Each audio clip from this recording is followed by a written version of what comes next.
Hello and welcome to CloudFox Hub. This is video number 2 of our Lambda with AI Agent series. इस video में हम बात करने वाले हैं सर्वरलेस के बारे में, क्योंकि Lambda एक सर्वरलेस सर्विस है। अब है ना, ऐसा ज़रूरी नहीं है कि सर्वरलेस में सब कुछ पॉजिटिव ही है, थोड़े माइनस पॉइंट भी है। सब कुछ सीखेंगे इस वीडियो में। Let's start.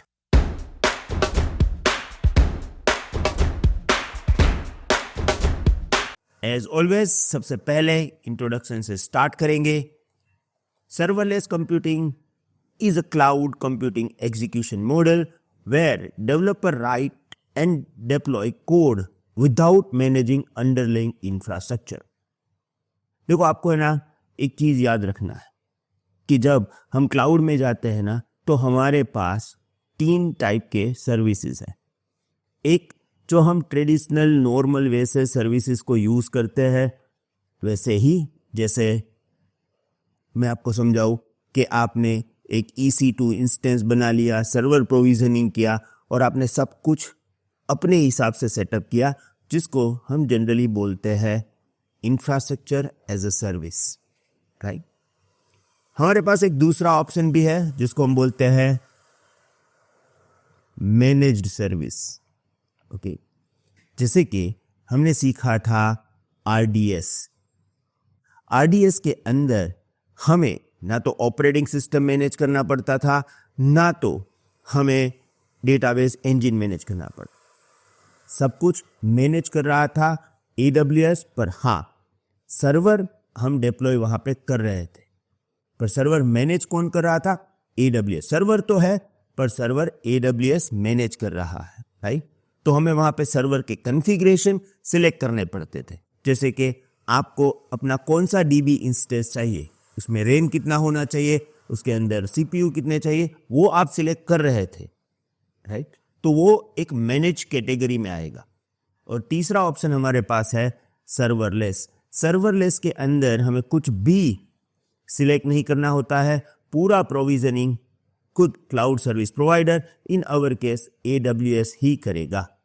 जैसे कि अगर आपको याद होगा कि हमने अरोरा के टाइम ये ऑप्शन देखा था, अरोरा सर्वरलेस मींस वहां पे आप अपने सर्वर के CPU वगैरह नहीं डिफाइन करते हो, वो ऑटोमेटिकली डिफाइंड होगा by the cloud service provider.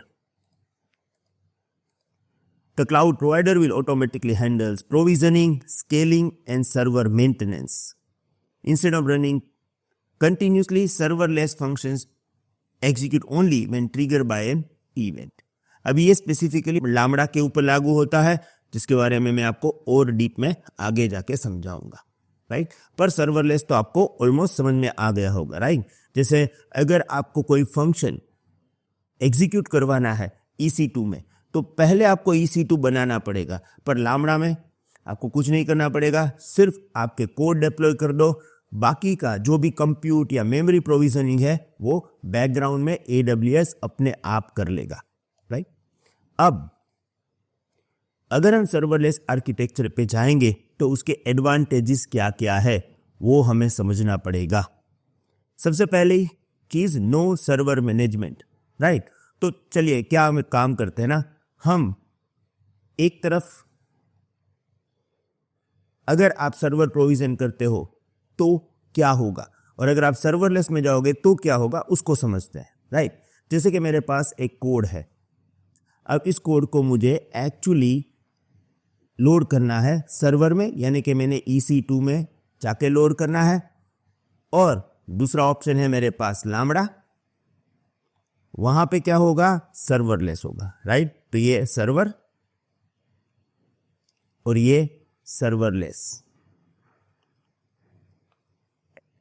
तो यहां पे सबसे पहले आपको सर्वर बनाना पड़ेगा, यानी कि आपको EC2 इंस्टेंस बनाना पड़ेगा, यानी कि आपको IP, हाई अवेलेबिलिटी, स्केलेबिलिटी सब कुछ आपको मैनेज करना पड़ेगा। अगर आप सर्वरलेस में जाते हो, आपको कुछ भी मैनेज करने की ज़रूरत नहीं है, वो सब कुछ मैनेज करेगा जो भी आपका क्लाउड सर्विस प्रोवाइडर है। क्योंकि हम लामड़ा की बात कर रहे हैं, it will be AWS, automatic scaling. Server होगा तो फिर कैपेसिटी होगी। जैसे अगर हम फ्री टीयर में जाते हैं तो हम बोलते हैं कि भाई T2 माइक्रो बनाया, अब T2 माइक्रो बनाए तो क्या होगा, 1 CPU मिलेगा, राइट, 1 GB रैम मिलेगा। इससे ज़्यादा चाहिए तो फिर मल्टीपल सर्वर बनाओ। फिर स्केलेबिलिटी में जाओगे तो फिर हॉरिजॉन्टल स्केलेबिलिटी, वर्टिकल स्केलेबिलिटी, ये सब ऑप्शन आपको वहाँ पे डिफाइन करना पड़ेगा। सर्वरलेस में हमें ये कुछ भी ज़रूरत नहीं है। Then third, cost efficiency. अब देखो मैं यहाँ पे है ना बहुत बढ़िया एग्जांपल आगे दूंगा specifically for AWS and lambda, पर थोड़ा सा मैं आपको एक आइडिया दे देता हूँ। आपको सबसे पहले अपने EC2 इंस्टेंस को पावर ऑन करना पड़ेगा, राइट। अब ये पावर ऑन है ना तो आपके चार्जेस स्टार्ट हो गए।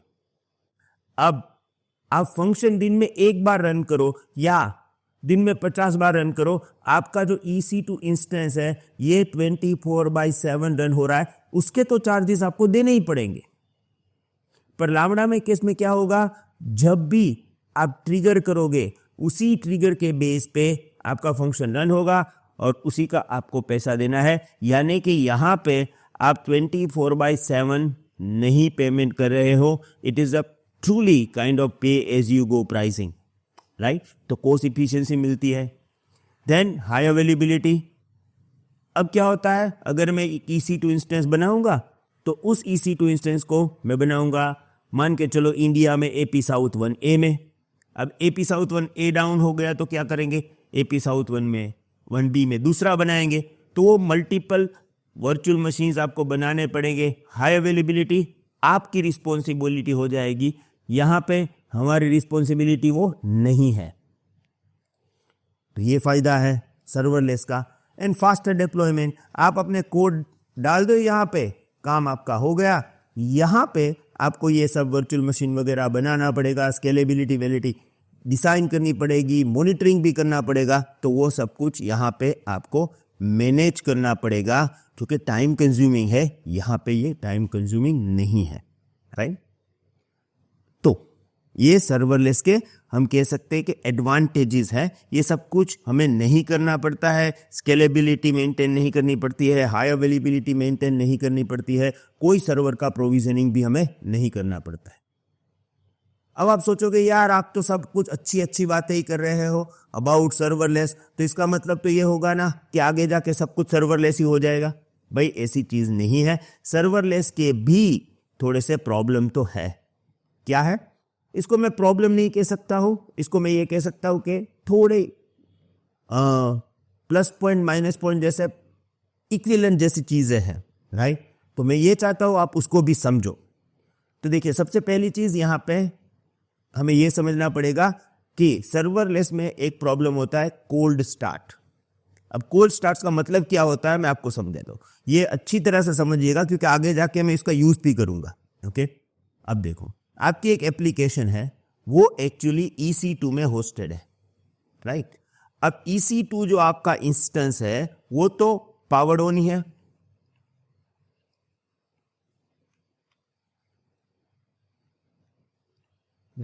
पावर्ड ऑन ही है। अब ये 24/7 चलेगा। तो जब आप यहां पे कोई फंक्शन को कॉल करोगे, राइट, ये इंस्टेंट हो जाएगा।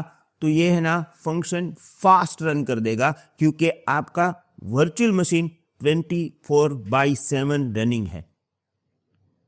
अगर आप उसी को लैम्बडा में जाओगे और रन करोगे, राइट, तो क्या होगा, लैम्बडा में क्या होगा, वो एक्चुअली पहले तो रिसोर्स प्रोविजन करता है, उसके बाद आपके फंक्शन को रन करता है।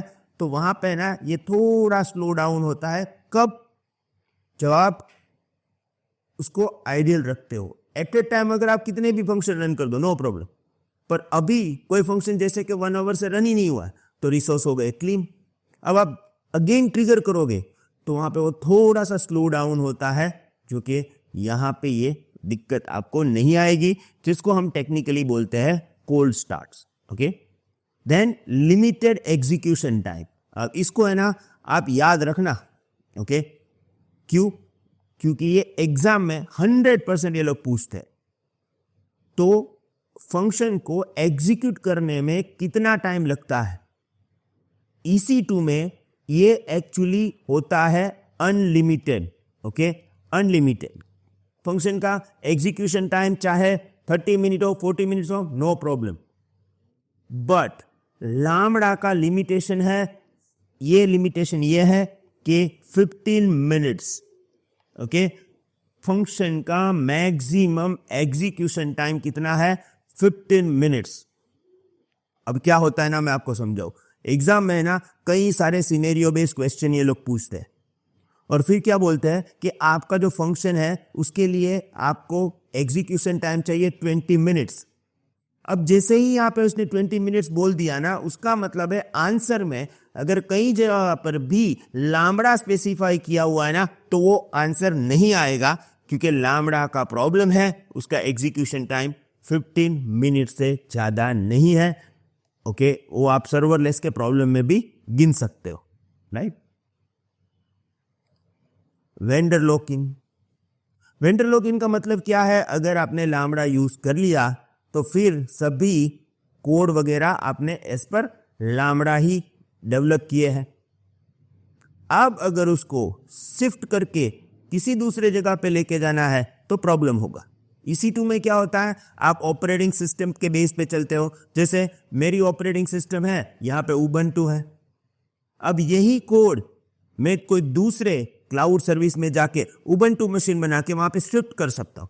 तो शिफ्टिंग इजी हो जाता है, स्पेसिफिकली अगर आप EC2 से अपने कोड को चलाते हो। लैम्ब्डा में थोड़ा सा प्रॉब्लम कर लेता है, क्योंकि उसके अंदर जो कोड है उसमें थोड़ा मॉडिफिकेशन करना पड़ता है, वो भी आपको एज पर लैम्ब्डा मॉडिफाई करना पड़ता है। तो वही कोड अगर आप किसी दूसरे क्लाउड सर्विसेज पे चलाओगे तो चेंजेस करने पड़ेंगे। Okay, and then finally less control over infrastructure. देखो यहां पे क्या है, सब कुछ हम बना रहे हैं, राइट।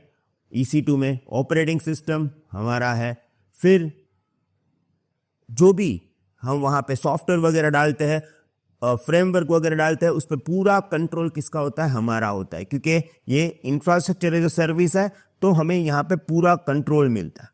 लैम्ब्डा में क्या होता है, आप सिर्फ एग्जीक्यूट कर सकते हो, कंट्रोल हमारे हाथ में नहीं है, राइट। क्योंकि पूरा अंडरलाइंग इंफ्रास्ट्रक्चर जो है वो तो AWS मैनेज कर रहा है, तो आपको ये कंट्रोल नहीं मिलेगा। आप बोलोगे भाई मुझे कंट्रोल नहीं चाहिए, तो फिर लैम्ब्डा यूज करो।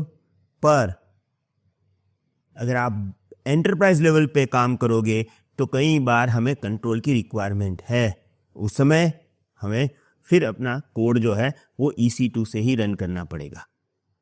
I hope you got complete understanding about serverless. आगे नेक्स्ट वीडियो में मैं और एक बार आपको समझाने वाला हूं EC2 वर्सेस लैम्ब्डा, पर जब वो समझेंगे वो थोड़ी डिफरेंट सिस्टम होगी, वो आर्किटेक्चरल डिजाइन के बेस पे होगा। Okay, thank you very much. See you in the next video. Have a nice day. Goodbye.